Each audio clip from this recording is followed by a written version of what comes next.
Bonjour. Nous arrivons aujourd'hui, lundi 6 avril 2020, à notre quatrième semaine de confinement suite à la pandémie de Covid-19 qui sévit en France, en Europe et dans le monde entier. Je vais relater ici un événement qui me fait penser que j'ai eu de mon côté ce fameux coronavirus. Euh, et voici comment les choses se sont passées a priori. Alors, c'était le 7 mars 2020. Il y a eu un grand rassemblement de motards qui était la bénédiction des motos à la Sainte-Baume, comme cela se fait traditionnellement. Je m'y suis rendu à une époque où on ne parlait pas encore de confinement, puisque cela n'est arrivé qu'une semaine plus tard. Donc nous étions un bon millier de motards. Donc il y a eu toute la journée qui s'est déroulée, où bien entendu nous avons discuté, euh, voilà, nous avons été en contact avec une multitude de personnes. Et quelques jours plus tard, j'ai commencé à avoir des symptômes qui ressemblent très exactement à ce que l'on a décrit ensuite comme étant les symptômes du Covid-19. Alors, dans l'ordre, j'ai commencé à avoir une très forte diarrhée, ce qui n'est pas du tout dans mon tempérament normalement. J'ai commencé à tousser, à avoir mal à la gorge, mais tout de suite sous la forme d'une bronchite, alors que là aussi, ce n'est pas du tout, ça correspond pas du tout au genre de choses que j'ai habituellement.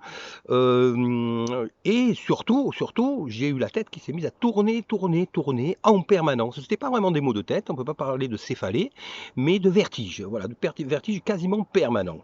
Ça a duré une semaine, et donc ça a commencé, je dirais, aux alentours d'une semaine après, c'est-à-dire vers le 14-15 mars. Là, j'ai commencé malgré tout à m'inquiéter. Je suis allé voir mon médecin qui m'a immédiatement mis en confinement total, c'est-à-dire aucune sortie, si ce n'est exceptionnellement pour faire des courses, ce que je n'ai fait qu'une fois par semaine. C'est ce qui fait que donc je ne suis pas du tout sorti, et sinon avec un masque. Euh, et les symptômes ne se sont pas vraiment améliorés pendant une bonne quinzaine de jours, je dirais. Ils ne sont pas non plus aggravés. Alors voilà comment j'ai fait. En ce qui me concerne, donc c'est tout à fait personnel, ayant fait m'étant spécialisé dans les huiles essentielles, je me suis renseigné, j'ai regardé ce qu'il fallait prendre, ce qu'il ne fallait pas prendre. Alors il faut bien faire attention, bien entendu, de ne pas prendre d'huiles qui sont anti-inflammatoires, bien entendu, puisqu'il ne faut prendre aucun anti-inflammatoire. Et il y a une huile qui est particulièrement préconisée, qui est un antiviral naturel, qui est euh, le nom m'échappe, euh, qui est le Ravinsara. Voilà. Puisqu'il en a plusieurs, il y a le niaouli, il y a également l'origan, enfin il y a quelques antiviraux naturels très efficaces pour le Covid-19. A priori, c'était le Ravinsara. J'ai appris par la suite, tout récemment, en me rendant dans une pharmacie, que depuis 3 semaines maintenant, ils sont en rupture de Ravinsara, ce qui tendrait à prouver que les gens se sont renseignés et ont eu la même démarche que moi pour un certain nombre qui connaissent ces huiles essentielles. Alors, qu'est-ce que j'ai remarqué? On ne peut pas dire, bien entendu, que quelque chose a été efficace ou pas. On peut pas dire, bon, je suis maintenant totalement guéri, hein, mais j'ai été vraiment mal pendant 3 semaines, jusqu'en fin mars. Ce n'est que tout début avril, donc depuis quelques jours, que je me sens à nouveau bien. J'ai eu également une énorme fatigue, mais alors une fatigue comme jamais dans ma vie je n'en ai eu. Je n'ai pas eu de perte d'odorat par contre. Je n'ai pas eu l'impression d'avoir de fortes fièvres. Euh, mais à part ça, tous les symptômes étaient vraiment là.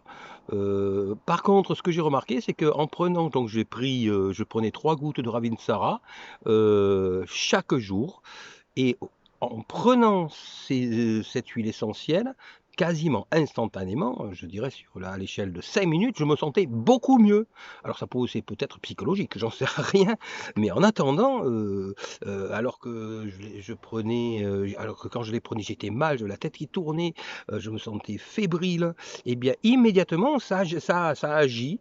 Alors encore une fois, je peux pas, j'ai aucune preuve, je peux pas dire, ce qui je peux pas attester de rien, juste simplement, me contenter d'apporter un témoignage qui peut-être sera utile à d'autres.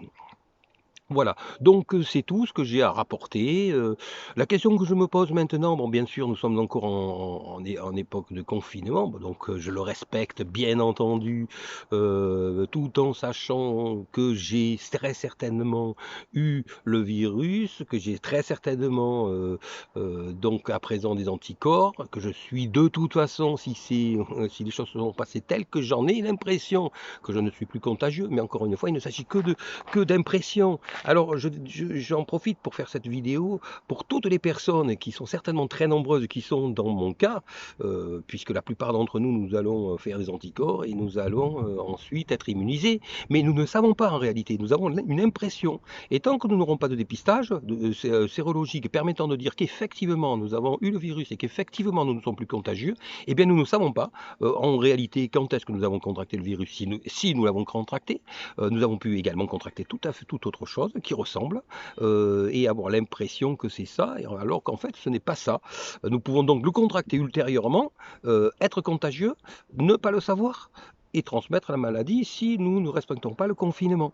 Donc je pense que ce confinement est à respecter impérativement, car les impressions que nous pouvons avoir ne sont en rien des réalités. Voilà, même s'il y a toutes les chances qu'elle le soit. Voilà, donc c'était cette petite impression à chaud que je voulais partager, euh, non pas pour être vu encore une fois par des milliers de personnes, c'est parce que ce n'est absolument pas le but de mes vidéos. Comme je l'ai déjà dit, le but de mes vidéos, c'est de laisser quelque chose derrière moi et non pas avoir des milliers ou des centaines de personnes qui me suivent. Voilà, ça se serait flatter son ego, ce qui n'est pas mon objectif, loin de là. J'en profite donc à faire un petit coucou aux personnes qui me suivent, je les remercie. Si vous aimez cette vidéo, vous pouvez mettre un petit pouce, ça fera toujours plaisir. Et vous pouvez également vous abonner à ma chaîne si vous voulez avoir ultérieurement une petite notification lors de la sortie d'une prochaine vidéo. Je vous remercie.